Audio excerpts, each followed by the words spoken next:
Okay folks, look, I've got to do this one before I do anything any further now. I've got to throw this one in.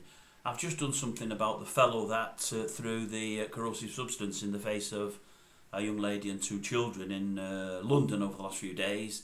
I think he's still on the run. They may have caught him now, I don't know. And I also added on something about the killers of BRIANNA, or one of the killers, the young girl there. And it made me think of something that I read only about an hour ago and thought at the end of the night I've got to do this video. I'm going to do it now in case I forget. And it's not so much an apology from me, but I'm never afraid to come on here and say when I've said something that I think I may be wrong about. And I think I've said something on the last 3 or 4 videos that is probably wrong. It isn't usually. I think usually it will be the case. I think in this case I'm wrong. I had said I honestly believe the killers should have been unmasked. We need to know who they were. They've done that. I'm fine with that. I'd also said that I always believe that maybe the root of the problem, although you know you can't hide behind any excuse, but the root of the problem may have been the parenting and the parents.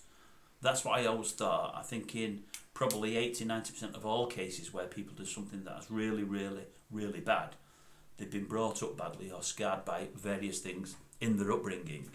And I thought the parents may have been behind one, if not both of the children, issues they had in the parenting. Based on what I've seen today, the pictures of the people, and you can never rely just on pictures, but also what I've read, I think I'm wrong. I don't think this is the case. I think they both come from good homes, from probably good parents, and to that end then I'm sorry and I think I'm wrong. I still believe they should have done, or should do life. I don't believe they should ever come out. I do believe they should be unmasked. And I do think BRIANNA's mother has shown I think she's been brilliant. She's just been absolutely exemplary from start to finish. And even after the case, the things she said, the way she conducted herself, just deserves massive respect. But I've also read something on the internet earlier today that the young girl, I don't even want to mention the people's names, because I heard weeks ago now that one of the problems with unmasking people is that the killers become more known than BRIANNA, and it should be all about BRIANNA and the loss that we've all suffered. And I do agree with that. It should be about BRIANNA. It shouldn't be about the killers.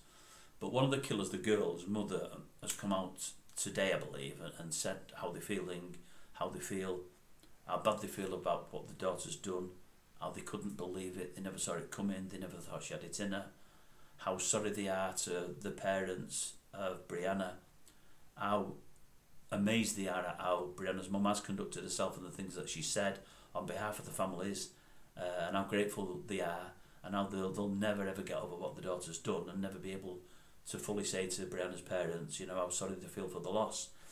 And I thought, people that do that and say that basically are good people. And I don't think it's been down to the parents. I really don't. Now again, I still don't know. I'm just forming an opinion based on what I see and what I read.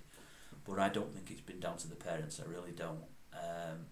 Maybe sometimes, and I don't know, because we see this so infrequently. This isn't something that's the norm.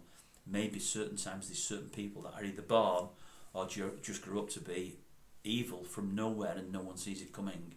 And I think in this case it's happened with these two. And I think, as I read weeks ago by somebody, I think somebody clever, a lot cleverer than me, said it's very, very rare that you get two people as evil and on the same train and meeting one another and becoming accomplices and doing what these two have done. It's just so rare, and especially in children, it's just really, really, really rare.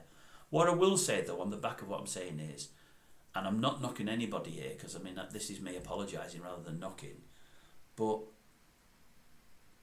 part of me wants to say, could the parents not have realised the things that she was watching? We're reading that when lockdown started, when she was about 12, she was watching horror films, but horror films that were pretty scary in the day, things like Nightmare on Elm Street, that was always an 18.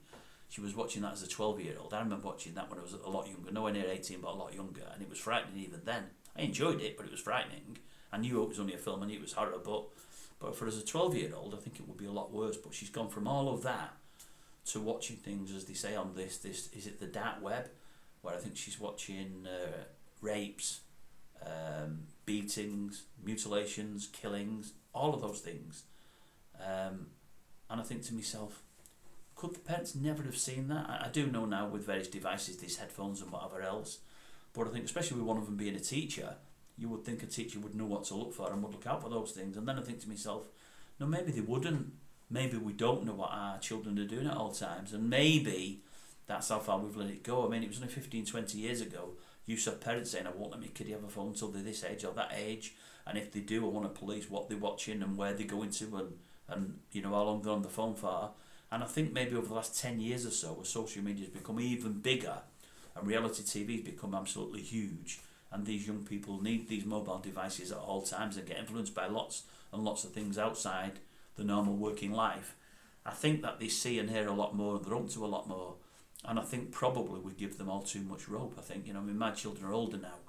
I would like to think if I had a kiddie watching that kind of stuff, I would have known about it, and I think I would, but I can't be certain. But I don't know, maybe we're giving kiddies too much rope, and maybe we need to rein it in a little bit. Although I know this is not a tip of the iceberg, that'd be wrong, there's not many children like this, but I know this is like a one-off, or more a one-off than anything else. This isn't the norm, where two children get together and murder another kiddie, especially in such horrific circumstances. It isn't. But again, it still makes me think, how has that 12-year-old kid got from being a decent kiddie up till 11 or 12? She may have had an evil gene there, something in her head, but how has she gone from being as she was, a young kiddie riding a horse, because I've seen pictures of her on horses and ponies today, to a killer at sort of 15, 16. It's unfathomable, really. It really is. But anyway, I blame, because I part guessed it would be something down to parenting and the quality of the parents in 2 or 3 messages over the last few weeks, and now I want to take that back. I'm not so sure that is the case, but it's still unbelievable to realise that these two kiddies have fell through the cracks as they have and become what they've become. Anyway, that's it from me. Maybe the next one will be a bit more upbeat. It needs to be, doesn't it?